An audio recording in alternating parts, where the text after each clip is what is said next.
Hello, जय हिंद, वंदे मातरम। दोस्तों, स्वागत है आपका एक बार फिर से आपके अपने चैनल तार्किक ज्ञान पर। दोस्तों, पिछले वीडियो में हमने यूपी टेट 2013 का मैथ का पोर्शन डिटेल में जो है एक्सप्लेन किया था ना, और जो 2013 का पेपर था वो कंप्लीट भी हो गया था। आज हम स्टार्ट करने जा रहे हैं यूपी टेट 2014 का ईवीएस पार्ट। ठीक है, तो चलिए स्टार्ट करते हैं, आगे बढ़े। इससे पहले अगर आपने हमारे चैनल को सब्सक्राइब नहीं किया है तो जल्द ही सब्सक्राइब करके बेल आइकन को प्रेस कर लें ताकि हमारे वीडियो की नोटिफिकेशन आपको सबसे पहले मिले। तो चलिए स्टार्ट करते हैं दोस्तों। 121 क्वेश्चन है, वायुदाब मापने वाला यंत्र किस नाम से जाना जाता है? वायुदाब जिससे नापते हैं वो कौन सा यंत्र है? बैरोमीटर है, सिस्मोग्राफ है, या थर्मामीटर है, या हाइग्रोमीटर है? तो इसमें करेक्ट ऑप्शन जो है वो है बैरोमीटर। ठीक है, A option is the correct. तो इसमें देखिए बैरोमीटर है और इसके बारे में थोड़ा जान लीजिए। बैरोमीटर जो यंत्र में है इसके अंदर कौन सी धातु भरी रहती है, ये क्वेश्चन ऐसे पूछ सकता है। तो इसमें कौन सी धातु होती है? पारा होता है। ठीक है, इसमें जो पारा होता है ना, अगर वो नीचे गिर रहा है तो संकेत मिलते हैं आंधी युक्त मौसम के। ठीक है, और जो थर्मामीटर है, सिस्मोग्राफ है, इसके बारे में जान लेते हैं। थर्मामीटर से क्या होता है? डॉक्टर्स लोग क्या भाई बुखार को नापते हैं कि नहीं नापते हैं, कितना टेम्परेचर है। और दूसरा जो सिस्मोग्राफ है ये किस लिए यूज किया जाता है? भूकंपीय तीव्रता मापने में यूज किया जाता है। हाइग्रोमीटर को वायुमंडलीय जो है आर्द्रता, जो ह्यूमिडिटी है, उसको मापने में यूज किया जाता है। तो क्लियर हो गया क्वेश्चन। नेक्स्ट क्वेश्चन पे बढ़ते हैं। 122 क्वेश्चन है, बीटी कपास क्या है? मतलब बीटी कपास है एक संकर पौधा है, एक ट्रांसजेनिक पौधा है, एक प्राकृतिक पौधा है, या एक औषधीय पौधा है? तो ये ऑप्शन इसमें बनेगा एक ट्रांसजेनिक पौधा है। ठीक है, इसमें क्या होता है? जीवाणु उपस्थित होते हैं और इसी की उपस्थिति के कारण इन पौधों में क्या होता है? कीटनाशक पैदा करने की क्षमता का विकास होता है, जिससे क्या होता है? जो हानिकारक कीट होते हैं ना, इस पौधे को हानि नहीं पहुंचाते और ये सुरक्षित रहते हैं। ठीक है, चलिए अगला क्वेश्चन है, कौन सा वायुमंडलीय प्रदूषक अम्लीय वर्षा का मुख्य कारक है? SO2 या H2S या HCl या N2? SO2 को बोलते हैं सल्फर डाइऑक्साइड, ये है हाइड्रोजन सल्फाइड, हाइड्रोक्लोरिक अम्ल, ये है नाइट्रोजन। तो इसमें करेक्ट ऑप्शन जो बनता है वो हमारा क्वेश्चन ऑप्शन ए बनेगा 123 में। ठीक है, जो SO2 है ना, सल्फर डाइऑक्साइड, ये इसी की वजह से जो है अम्ल वर्षा होती है।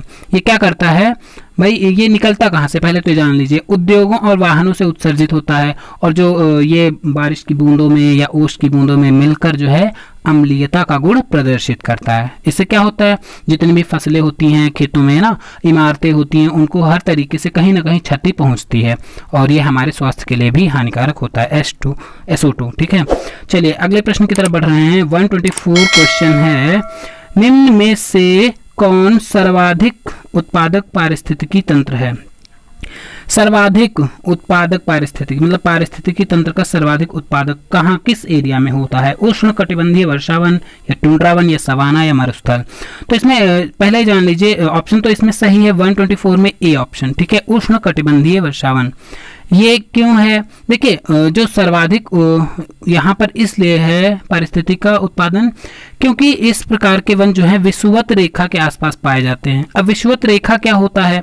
देखिए हमारी अर्थ जो है, इसका जो मिडिल पार्ट है, जो भूमध्य रेखा या विषुवतीय रेखा बोलते हैं, इसके आसपास को जो है उष्ण कटिबंधीय क्षेत्र बोला जाता है। तो इस क्षेत्र में जितने भी क्या वन पाए जाते हैं उनको बोला जाता है उष्ण कटिबंधीय वर्षावन। ठीक है, यहाँ का तापमान ज़्यादा रहता है ऑलरेडी, मतलब हमेशा ज़्यादा रहता है क्योंकि उसकी सन की लाइट यहाँ पर सीधी लगभग पड़ती रहती है।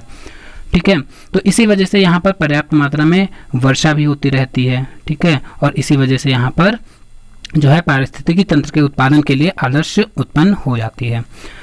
चलिए अगले प्रश्न की तरफ बढ़ रहे हैं। बीमारी से रिलेटेड क्वेश्चन है, बहुत ही इंटरेस्टिंग क्वेश्चन मिलने वाले हैं इसमें आगे। कौन सी बीमारी दूषित जल पीने से फैलती है? एड्स है, टाइफाइड है, एनीमिया है, या टिटनेस है? दूषित जल से फैलने वाली बीमारी की बात हो रही है, तो इसमें करेक्ट ऑप्शन जो बनता है वो टाइफाइड। भाई यही है जो दूषित जल की वजह से। इसमें होता क्या है? इस आंत्र में जो आंत्र होती है ना हमारी, या इसे आंत का बुखार भी कहा जाता है। ठीक है, और ये रोग जो फैलता है किसकी मतलब इसको फैलाने वाला जो बैक्टीरिया है वो पानी में पाया जाता है, मतलब दूषित जल में। उसका नाम क्या है? साल्मोनेला साल्मोनेला नाम है, साल्मोनेला टाइफोसा नाम है इस जीवाणु का, जो पानी में पाया जाता है, दूषित जल में पाया जाता है, और उसी वजह से कि अगर हमारे अंदर दूषित जल चला गया तो हम पक्का है टाइफाइड से बीमार, मतलब इस बीमारी से ग्रसित हो ही जाएंगे। अदर ऑप्शन देख लेते हैं। एड्स है, एनीमिया है, टिटनेस है। तो एड्स किससे होता है? वायरस से होता है, और टिटनेस होता है बैक्टीरिया से, और जो एनीमिया होता है ये तो पोषक तत्वों की कमी की वजह से होता है। ठीक है, चलिए अगले क्वेश्चन की तरफ बढ़ रहे हैं। 127, निम्नलिखित में से कौन सी ग्रीन हाउस गैस नहीं है? देखिए पिछले पेपर में हमने डिस्कस किया था कौन सी ग्रीन हाउस गैस थी, मतलब उसमें 3 ऑप्शन नहीं थे, एक ऑप्शन था जो ग्रीन हाउस गैस थी, लेकिन हमने बताया भी था कि ऐसे क्वेश्चन भी आ सकता है भाई, 4 गैसेस दे दी गई, उसमें से 3 ग्रीन हाउसेज हो सकती हैं और एक नहीं हो सकती है। तो वैसा ही क्वेश्चन इस पेपर में देखिए है। पहला ऑप्शन है CO2, N2O, COH, CH4, इसको बोलते हैं कार्बन डाइऑक्साइड, इसको बोलते हैं नाइट्रोजन ऑक्साइड, इसको बोलते हैं कार्बन मोनोऑक्साइड, और ये है CH4 जिसको बोलते हैं मीथेन। तो इसमें जो ऑप्शन बनेगा वो नहीं वाला है, वो कार्बन मोनोऑक्साइड। बाकी जो है कार्बन डाइऑक्साइड, नाइट्रोजन ऑक्साइड, ठीक है, और जो CH4 मीथेन जिसको बोलते हैं, ये सब क्या है। और इसके अलावा एक ऑप्शन और भी हमने बताया था, क्लोरोफ्लोरोकार्बन, वो भी क्या है? ग्रीन हाउस गैस है। तो चलिए अगले प्रश्न की तरफ बढ़ रहे हैं। इनमें से कौन द्विबीजपत्री पौधा है? द्विबीजपत्री की बात हो रही है। देखिए पौधे 2 टाइप के होते हैं, जो एक बीजपत्री, 2 बीजपत्री। एक बीजपत्री मान लीजिए जैसे बीज आपने देखा होगा, चाहे गेहूं का हो, चाहे चावल का हो, या किसी दाल का हो, चने का हो, मूंग का हो, अरहर का हो, उसमें आपने देखा होगा जैसे गेहूं का बीज ऐसे होता है, लेकिन वो अगर उसको आप भिगो कर रख दें कुछ देर के लिए, कुछ घंटों के लिए, उसके बाद जब आप बाहर निकालेंगे तो उसको अगर दबाएंगे या प्रेस करेंगे तो उसमें क्या होगा, वो 2 पार्ट में डिवाइड नहीं होता है, मतलब बीज से अलग नहीं होता है। लेकिन कुछ सीड्स आपने देखे होंगे जैसे कि चना है, मटर है, मतलब वो एकदम 2 पार्ट में डिवाइड हो जाता है, बीज से एकदम अलग हो जाता है ना। तो उसके जो अलग हो जाते हैं 2 पार्ट में, सेम वो द्विबीजपत्री होते हैं। जो नहीं होते हैं वो एक बीजपत्री, जैसे चावल है वो नहीं अलग होता है, वो एक बीजपत्री माना जाएगा। ठीक है, तो यहाँ पर द्विबीजपत्री आपको पता चल गया होगा। देखिए बांस, केला, गन्ना, ये तो 2 बीजपत्री हो ही नहीं सकते, इनका तो वैसे मैंने बीज भी नहीं देखा है। ठीक है, तो ये एक बीजपत्री ही माने जाएंगे। सरसों जो होता है, देखिए सरसों को ध्यान से आप देखना, अगर नहीं देखा है उसको भिगो दीजिए, जब वो फूल जाएगी तो उसको दबाइएगा, या ऐसे भी दबा सकते हैं, तो 2 पार्ट में डिवाइड हो जाती है। तो ये सरसों हुई द्विबीजपत्री। ठीक है, इसी के साथ बढ़ते हैं अगले क्वेश्चन की तरफ। 129, पौधों में जल का अधिग्रहण किसके द्वारा होता है? जो पौधे होते हैं उनमें जल का अधिग्रहण, जाइलम, फ्लोएम, कैम्बियम या फिर पैलिसेड। तो देखिए पहले यहाँ पर समझ लीजिए, थोड़ा सा कॉन्सेप्ट है। जैसे मान लीजिए ये कोई प्लांट है, ठीक है, ये प्लांट है। अब यहाँ पर क्या है, ये रूट है इसकी नीचे की तरफ, ठीक है, ये प्लांट है।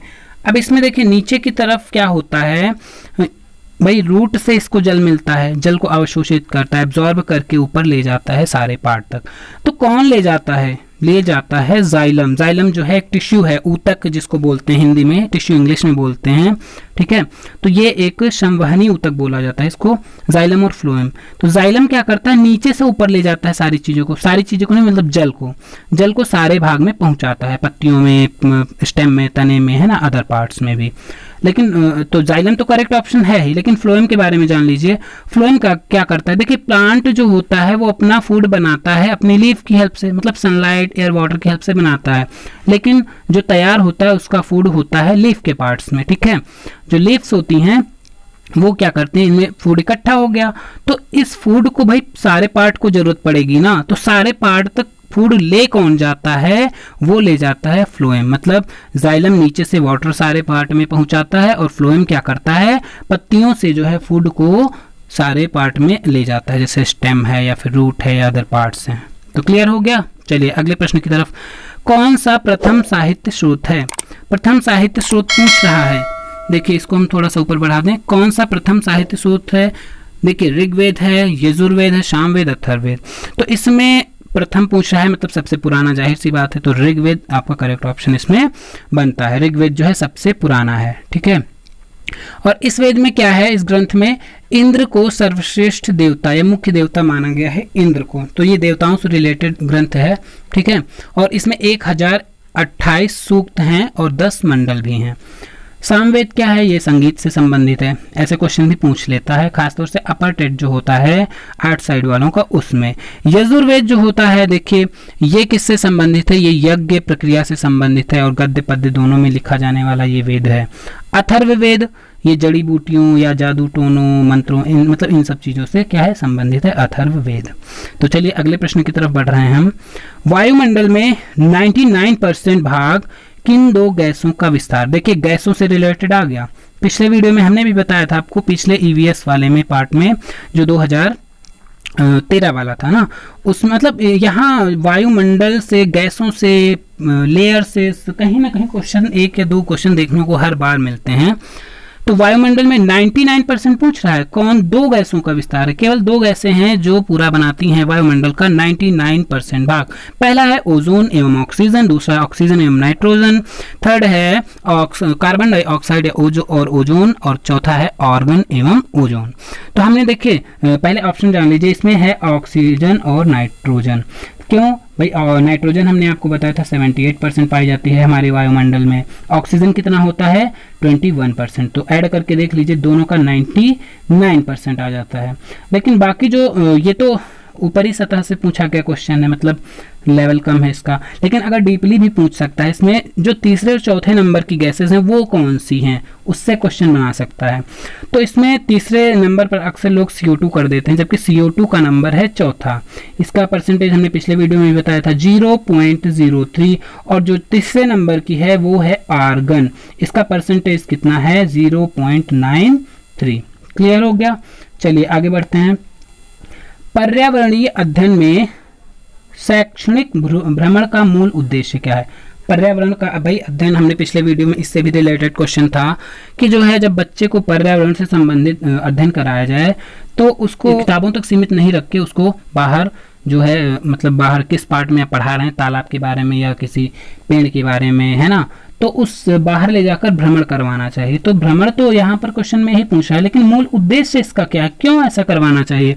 इससे क्या होता है, छात्र के सामने जब प्रत्यक्ष रूप से चीजें आती हैं ना तो वो जल्दी भूलता नहीं उन चीजों को। जैसे प्लांट है भाई, उसके रूट बताओगे, स्टेम बताओगे, लीफ बताओगे, अगर वही जाके उसको रियल में दिखा दो, एक प्लांट छोटा सा उखाड़ के रूट दिखा दो, इसका काम क्या है, कैसे करता है, तो वो इन चीजों को कभी भूल नहीं सकता है। इसलिए इसमें करेक्ट ऑप्शन क्या होता है? छात्रों के लिए प्रत्यक्ष अनुभव होता है। चलिए अगले प्रश्न की तरफ चल रहे हैं। 133, कारकीय रूप से शुष्क मिट्टी की क्या विशेषता है? जो शुष्क मिट्टी है उसकी क्या विशेषता है, इसे कैसे पहचानेंगे? इसमें अधिक जल होना या इसे पहचानेंगे? बिल्कुल नहीं है। पौधों में प्रकाश पर्याप्त नहीं मिलना, तो ये तो सनलाइट से रिलेटेड है, इससे कोई क्वेश्चन ही, उससे इसका तो कोई मतलब नहीं है ऑप्शन का। थर्ड है मिट्टी में लवण सांद्रता अधिक होगी, ये करेक्ट ऑप्शन बनता है इसमें। ठीक है, मिट्टी में लवण सांद्रता अधिक होगी। चौथा है मिट्टी कठोर होगी, ऐसा बिल्कुल भी नहीं है। शुष्क मिट्टी की विशेषता है मिट्टी में लवण सांद्रता अधिक होती है, जो मतलब साल्टी हो जाते हैं, साल्ट जिसको लवण बोलते हैं वो चीज। 134 नंबर प्रश्न है, सतत और व्यापक मूल्यांकन क्यों आवश्यक है? ऑप्शन देखिए, शिक्षार्थियों ने कितना सीखा या कितना नहीं सीखा ये जानने के लिए। भाई नहीं सीखा है यहाँ पर, तो ये नहीं सीखा तो ये गलत है ऑप्शन। शिक्षार्थी की प्रगति निरंतर ना बनाए रखने के लिए, ये भी गलत हो जाएगा, नहीं आ रहा है। अगर यहाँ पर नहीं न लगा होता तो ये करेक्ट ऑप्शन हो जाता। कि अगले ऑप्शन जो दिए हैं करेक्ट कौन सा है वो जानने के लिए। निरंतर मूल्यांकन होते रहने से शिक्षार्थियों में परीक्षा का अनावश्यक भय नहीं होता है। चौथा ऑप्शन है परीक्षा प्रणाली को महत्व देने हेतु। तो यहाँ पर करेक्ट ऑप्शन जो बनता है सी। भाई अगर आप निरंतर सतत और व्यापक मूल्यांकन करेंगे तो क्या होता है, इससे बच्चे में जो है या शिक्षार्थियों में परीक्षा का अनावश्यक जो भय होता है वो उनके मन से निकल जाता है। क्लियर? चलिए आगे बढ़ते हैं। 135, चरने वाले पशु वनस्पति को कैसे बदलते हैं? जो चरने वाले पशु होते हैं, थोड़ा ध्यान से समझिएगा इसको। वनस्पति को बदलना क्या चीज है इसमें? बीज प्रकीर्णन द्वारा, पर परागण द्वारा, चुनकर चरना या रोग फैलाकर। देखिए ये तो पशु कर ही नहीं सकते दोनों। ठीक है, ऑप्शन बनेगा चुनकर चरना। तो इसमें थोड़ा सा प्रोसेस आप समझ लीजिए। भाई पशु क्या होते हैं, घास चरते हैं, लेकिन कभी कभी क्या होता है, आपने देखा होगा पशु कुछ चुनी हुई घासों को चरते हैं, मतलब कुछ घासों को, और कुछ जो है वनस्पतियां को वो छोड़ देते हैं या कुछ को कम चरते हैं।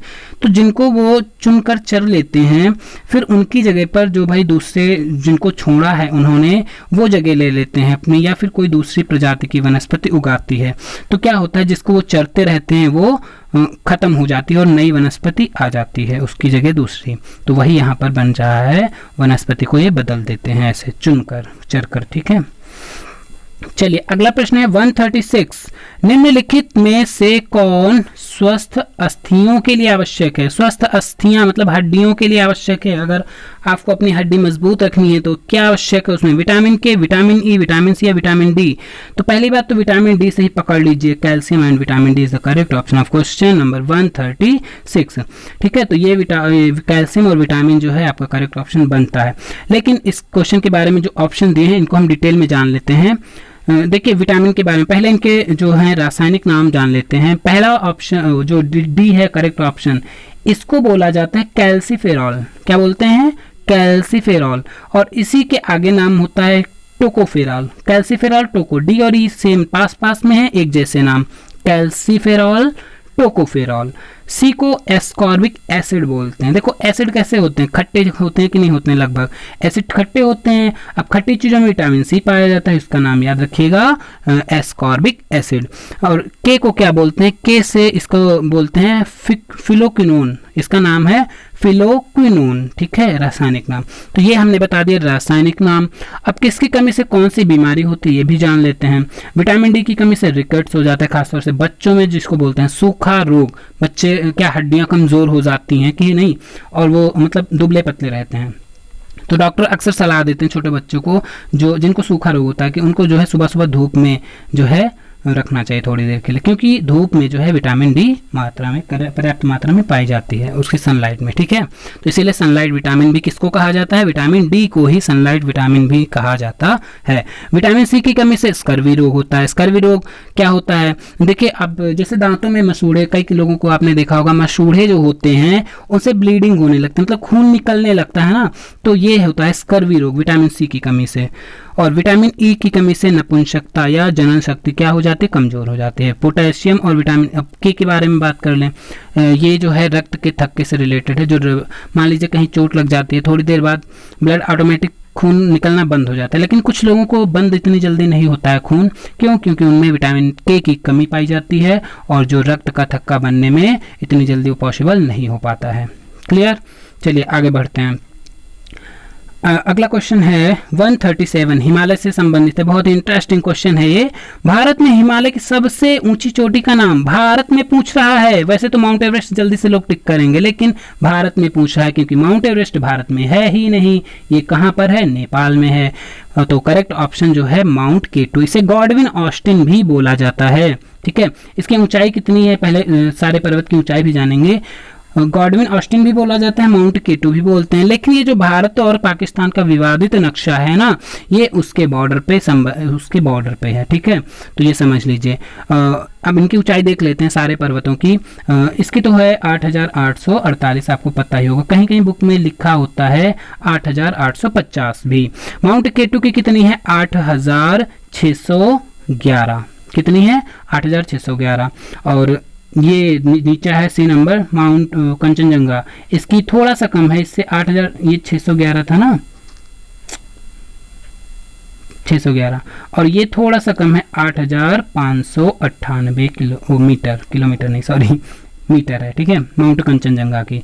माउंट जो धौलागिरी है ये नेपाल में पड़ता है, इसकी है 8,192 मीटर। ठीक है, माउंट कंचनजंगा की बता दी। ये देखिए भारत और नेपाल के बॉर्डर पर पड़ता है। तो क्लियर हो गया सारे जो हिमालय इसकी चोटियां दी थी हिमालय की। चलिए अगले प्रश्न की तरफ बढ़ रहे हैं।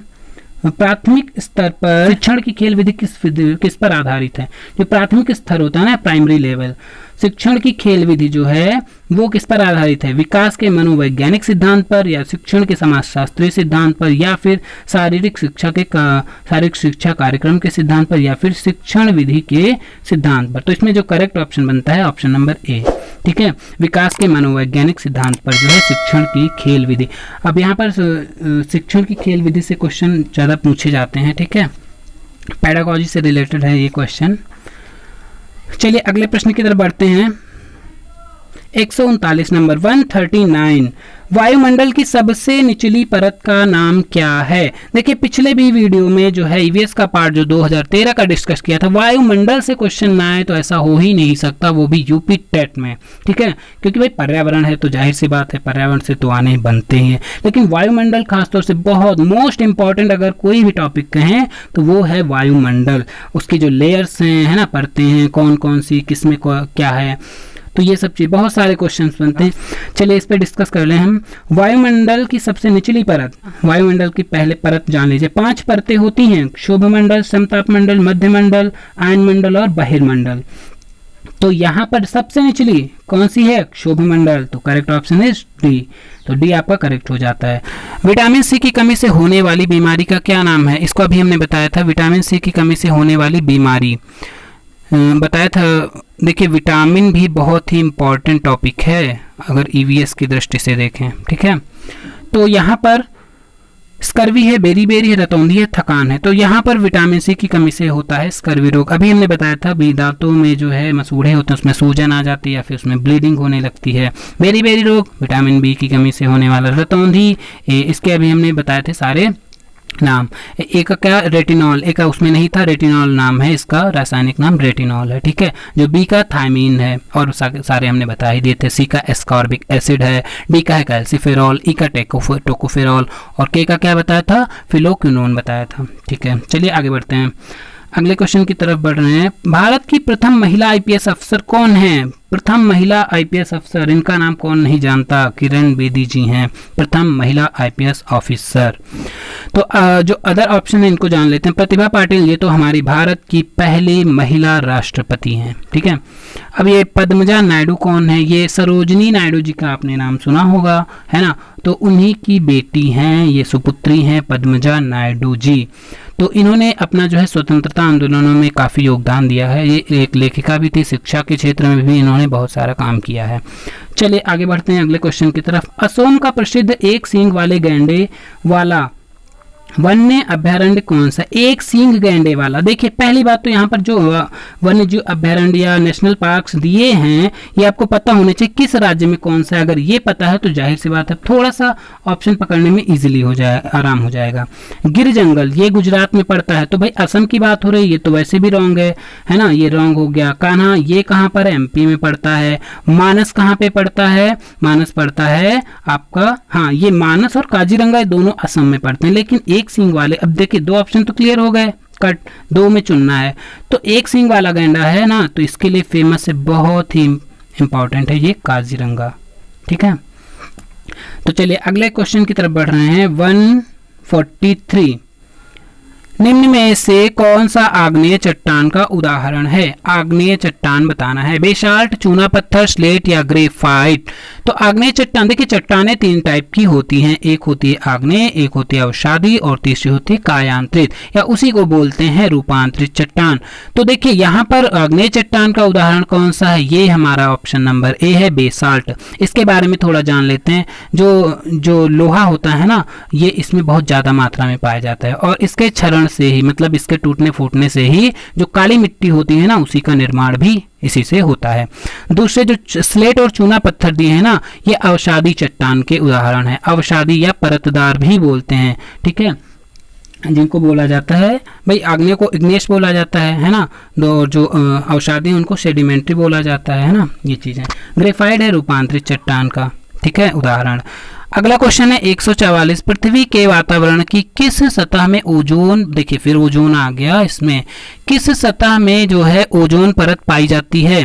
ट्रोपोस्फियर या स्ट्रेटोस्फियर या फिर मीजोस्फियर या फिर आयनोस्फियर। तो करेक्ट ऑप्शन पहले हम इसमें देखिए हिंदी मीडियम वाले बच्चों में कंफ्यूजन हो जाती है थोड़ा ये चीज़ कि वो पढ़ के जाते हैं हिंदी में नाम, लेकिन यहाँ पर देखिए इंग्लिश में क्वेश्चन ये कई बार हुआ है, ये उसमें शायद सुपर टेट में भी क्वेश्चन आया था, ऐसे ही सेम आया था, या फिर 2019 का पेपर है यूपी टेट का, उसमें स्ट्रेटोस्फियर या ट्रोपो। देखिए इसमें नाम आपको हिंदी और इंग्लिश दोनों में पता होने चाहिए क्योंकि ये बहुत ही इंपॉर्टेंट टॉपिक है।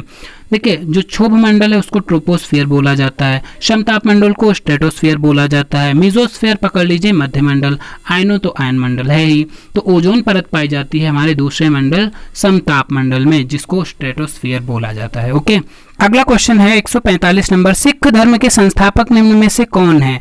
गुरु तेग बहादुर या गुरु गोविंद सिंह या गुरु अर्जुन देव या गुरु नानक देव? तो इसमें करेक्ट ऑप्शन जो है वो है गुरु नानक देव जी, ये हैं सिख धर्म के संस्थापक। ठीक है, और इनका जन्म कहाँ हुआ था ये तो जानते होंगे, पंजाब के तलवंडी नामक स्थान पर 1469 ईस्वी में हुआ था, 1469 ईस्वी में। और गुरु गोविंद सिंह ये सिखों के कौन से गुरु हैं? 10वें गुरु। 5वें गुरु हैं गुरु अर्जुन देव जी और 9वें गुरु हैं गुरु तेग बहादुर। गुरु तेग बहादुर के बारे में थोड़ा सा जान लीजिए, अक्सर इनको बारे में पूछ लेता है। जो औरंगजेब था, आपने इतिहास में पढ़ा होगा, औरंगजेब का नाम काफ़ी फेमस है ना, तो वो कट्टर मुसलमान था ना, वो क्या करता था, लोगों को जो है ज़बरदस्ती इस्लाम धर्म जो है अपनाता था, मतलब कि वो इस्लाम धर्म को कबूल करें। तो उसी के मामले में इनको जब पकड़ा गया, ये सिख थे, तो इनको जो कहा गया इस्लाम धर्म के कहा गया होगा इस्लाम धर्म ग्रहण करने में, क्या भाई इनके सिखों के क्या होता है, बाल बड़े होते हैं ना, तो उसने बाल कटवाने के लिए कहा होगा। तो इन्होंने अपना एक लाइन फेमस है, इन्होंने कहा था हम जो है सिर तो कटवा सकते हैं लेकिन अपने बाल नहीं कटवा सकते। तो उसने क्या किया, औरंगजेब ने, उसने इनके जो है बाल न काटने की वजह से क्या कर दिया, इसका सिर ही कलम कर दिया। ये तो सोचो कैसा रहा होगा औरंगजेब, इतिहास में पढ़िए, बहुत इंटरेस्टिंग है। चलिए अगले क्वेश्चन की तरफ बढ़ रहे हैं। इसी के साथ हम भूकंप की तीव्रता नापने का यंत्र कौन सा है? देखिए पहला क्वेश्चन था इसी से रिलेटेड, भूकंप की तीव्रता किससे नापी जाती है? जो फिजियोग्राफ या सिस्मोग्राफ या कार्डियोग्राफ या बैरोग्राफ? तो हम मापते हैं भूकंप की तीव्रता सिस्मोग्राफ से। आप इसमें कंफ्यूज होते होंगे, सिस्मोग्राफ या कहीं कहीं आपने पढ़ा होगा रिएक्टर पैमाना। तो देखिए पैमाना अलग है, यंत्र अलग है। जो सिस्मोग्राफ यंत्र है उसी में लगा होता है रिएक्टर पैमाना, ठीक है, उस पे मापा जाता है उसकी तीव्रता। ठीक है, तो अगला क्वेश्चन है दक्षिणी गोलार्ध का सबसे लंबा दिन कौन सा होता है? दक्षिणी गोलार्ध का पूछ रहा है, तो पहले थोड़ा अर्थ के बारे में आपको पता होना चाहिए इसके गोलार्धों के बारे में। 2 गोलार्ध होते हैं, ये भूमध्य रेखा है, ऊपर का उत्तरी गोलार्ध, नीचे का दक्षिणी गोलार्ध, ये है, ये पोल्स है ना। और देखिए ये उत्तरी गोलार्ध है, हमारी स्थिति उत्तरी गोलार्ध में है, दक्षिणी गोलार्ध नीचे है। तो यहाँ पर अगर उत्तरी गोलार्ध का पूछता तो 21 जून को सबसे लंबा दिन होता है, क्यों? और जो दक्षिणी गोलार्ध में जो मकर रेखा है उस पर पड़ती हैं इसके अपोजिट 22 दिसंबर, डी ऑप्शन दिख रहा होगा आपको, 22 दिसंबर को जो है पड़ती हैं इस पर मकर रेखा पर लंबवत। तो इस घटना को मकर संक्रांति भी कहा जाता है। तो ऑप्शन सही है डी वाला, दक्षिणी गोलार्ध का पूछा है ना, उत्तरी गोलार्ध का पूछता तो 21 जून हो जाता। क्लियर हो गया ना। चलिए आगे बढ़ते हैं। सत्यार्थ प्रकाश के लेखक का नाम क्या है? सत्यार्थ प्रकाश जो है उसके लेखक कौन है? ऑप्शन ए इसमें करेक्ट बनता है, स्वामी दयानंद सरस्वती जी। और ये देखिए इन्होंने जो वो है 1875 में आर्य समाज की स्थापना की थी कि नहीं की थी? तो उसी के दौरान इन्होंने अपने एक प्रसिद्ध लाइन है, कहा था वेदों की ओर लौटो, क्योंकि उस टाइम ब्रिटिश शासन था ना, तो ब्रिटिश शासन में जो है इंग्लिश जो पढ़ने का चलन हो गया था। तो उस टाइम इन्होंने अपनी जो प्राचीन सभ्यता थी या प्राचीन जो शिक्षा थी वो वेदों के आधार पर होती थी ना, तो उसी के आधार पर इन्होंने कहा था हमें किसकी तरफ लौटना चाहिए? वेदों की तरफ। तो अगला जो ऑप्शन है ये भी समझ लीजिए, स्वामी विवेकानंद जी, इन्होंने रामकृष्ण मिशन की स्थापना की थी 1897 ईस्वी में। ठीक है, कहाँ पर की थी? वेल्लूर मठ जो है, जानते होंगे, सुना होगा। सी ऑप्शन है राजा राम मोहन राय, इन्होंने क्या किया था? 1828 ईस्वी में ब्रह्म समाज की स्थापना की थी। ठीक है, और डी जो मदन मोहन मालवीय जी हैं, इन्होंने BHU बनारस हिंदू यूनिवर्सिटी के बारे में सुना होगा ना, इन्होंने उसकी स्थापना की थी।